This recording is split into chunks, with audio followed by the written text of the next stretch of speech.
오늘 이야기는 사과로 시작해야 할 것 같습니다.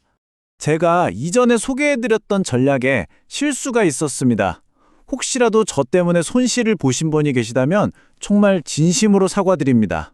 제가 말씀드렸던 그 밴드 중도 입학 전략 말이죠.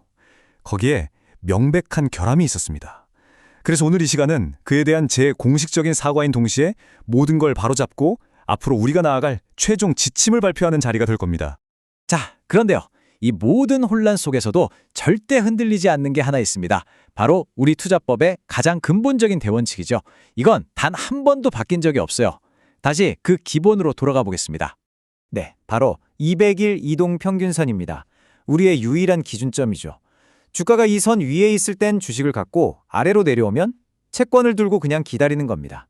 이 단순하면서도 강력한 원칙, 이건 처음에도 그랬고 지금도 그렇고 앞으로도 절대 변하지 않을 겁니다. 그렇다면 제가 왜 그 밴드 전략을 버리기로 했는지 이제부터는 제 감정이 아니라 정말 차가운 숫자, 데이터로 직접 보여드리겠습니다. 숫자가 모든 걸 말해주니까요. 자, 보세요. 플러스 11.2%. 이게 바로 원칙을 지켰을 때, 그러니까 정식 입학 신호가 떴을 때만 들어갔을 경우에 한 번 거래할 때마다 우리가 기대할 수 있는 수익률입니다. 무려 54년치 데이터가 증명하는 숫자입니다.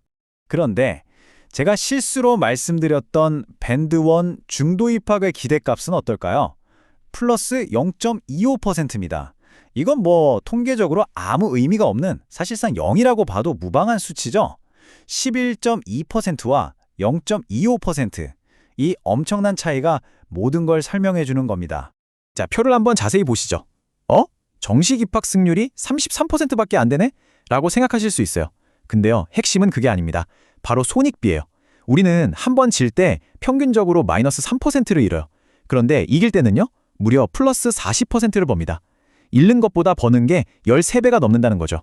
바로 이 구조 때문에 승률이 낮아도 결국엔 압도적인 수익을 내는 겁니다. 밴드1 진입은 이런 구조 자체가 아예 없어요.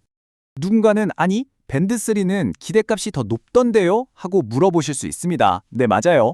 그런데 한번 보세요. 54년 동안 딱 8번 일어났습니다. 밴드4, 5는 더 심하고요.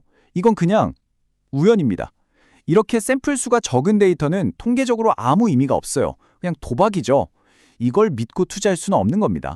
자, 이 결론을 내리기까지 저도 정말 수많은 다른 방법들을 고민하고 테스트하고 또 버렸습니다.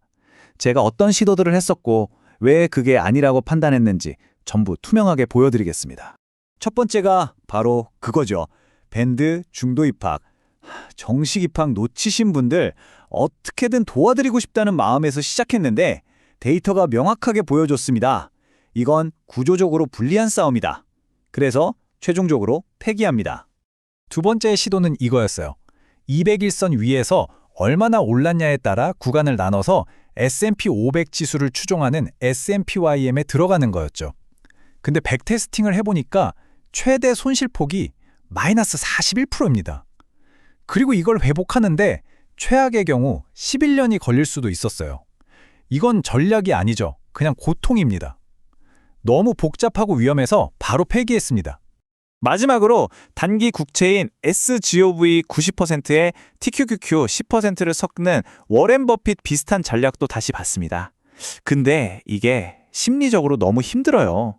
오를 땐 TQQQ 더 살 걸 후회하고 내릴 땐 저 10% 때문에 불안하고 그리고 가장 중요한 건 200일선 아래에서도 주식을 들고 있게 되잖아요. 이건 우리 핵심 철학에 어긋나는 겁니다. 그래서 이것도 폐기. 자, 그럼 이제 가장 중요한 파트입니다. 과거의 실수는 깨끗하게 정리하고 앞으로 우리가 따라야 할 단 하나의 아주 명확한 행동 지침을 말씀드리겠습니다. 지금 여러분의 상황은 딱 두 가지일 겁니다. 첫째, 저처럼 밴드 전략으로 들어가서 평단이 $40 넘어가는 분들, 즉 중도 입학자분들. 이분들은요, 지금 당장 TQQQ를 전량 매도하십시오. 그리고 그 돈으로 SPYM 50%, SGOV 50%로 바꾸세요. 이게 가장 깔끔하고 현명한 방법입니다. 둘째, 원칙대로 $36 근처에서 정식 입학하신 분들. 여러분은 아무것도 하실 필요 없습니다. 그냥 원래 계획대로 200일선 이탈 신호가 나올 때까지 쭉 들고 가시면 됩니다. 앞으로 우리 원칙은 이 세 줄이 끝입니다. 아주 간단해요. 첫째, TQQQ는 언제 산다? 오직 정식 입학 신호가 떴을 때만, 200일선을 이틀 연속으로 뚫고 올라갔을 때만 사는 겁니다. 둘째, 이미 시장이 200일선 위에 있는데 월급 같은 추가 현금이 생겼다? 그러면 SPYM 50%, SGOV 50%를 사는 겁니다. 셋째, 주가가 200일선 아래로 마감했다? 그러는 TQQQ든 SPYM이든 주식은 싹 다 팔고 SGOV만 들고 기다리는 겁니다. 이게 전부입니다. TQQ 익절 방법도 딱 정해드릴게요. 2단계로 나뉩니다. 1단계는 수익률이 플러스 10%, 플러스 25%, 플러스 50% 될 때마다 갖고 있는 수량의 10%씩 파는 거예요. 100주였으면 90주 되고 거기서 또 10% 팔아서 81주 되고 이런 식이죠. 2단계는 그 이후입니다. 수익률이 플러스 100%, 플러스 200% 이렇게 100% 단위로 뛸 때마다 남은 수량의 절반씩 파는 겁니다.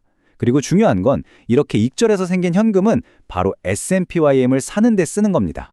스탑로스, 이건 TQQQ에만 거는 거고 선택사항입니다. 필수가 아니에요. 규칙은 간단합니다. 내 평단가에서 마이너스 5%가 되면 가지고 있는 물량의 절반을 시장가로 팔도록 미리 걸어두는 거죠. 근데 이거 너무 복잡하고 헷갈리는데? 싶으시면 그냥 안 하셔도 됩니다. 괜찮아요. 괜히 헷갈리는 것보다 큰 원칙을 지키는 게 훨씬 중요합니다. 살다 보면 급하게 현금이 필요할 때가 있잖아요. 그럴 때 파는 순서도 정해져 있습니다. 제일 먼저 파는 건 안전자산인 SGOB, 그래도 모자라면 SPYM, 그리고 우리 핵심 성장 동력인 TQQQ는 정말 맨 마지막에 파는 겁니다. 5월에 양도세 내야 할 때도 마찬가지예요. SGOB에서 세금 낼 만큼만 파시면 됩니다. 아마 지금 중도 입학자분들 파는 게 망설여질 겁니다. 내가 팔고 나서 더 오르면 어떡하지? 이 생각 때문에요. 그 마음 저도 압니다. 근데요, 이 한마디만 기억해 주세요. 올라도 내 돈이 아니다. 잘못된 자리에서 시작해서 얻는 불안한 수익보다는 지금 깨끗하게 정리하고 확실한 원칙을 가지고 다음 사이클을 제대로 맞이하는 것, 그게 진짜 부자가 되는 길입니다. 이제 우리는 다시 우리의 가장 강력한 무기를 꺼낼 시간입니다. 바로 기다림이죠. 기다린다는 건 아무것도 안 하는 게 아닙니다. 기다림, 그 자체가 우리 전략의 핵심입니다. 우리가 기다리는 그 정식 입학 신호요. 지난 54년 데이터를 보니까 1년에 평균 2.3번은 왔습니다. 생각보다 꽤 자주 오죠? 그러니까 조급해야 할 이유가 하나도 없는 겁니다. 기회는 반드시 또 옵니다. 결국 제 조급함이 문제였습니다. 그 조급함이 손실을 만들었죠? 모든 데이터를 다 뒤집어 보고 나서야 결국 처음 그 단순함으로 돌아오게 됐습니다. 이제 우리는 그저 신호를 기다리면 됩니다.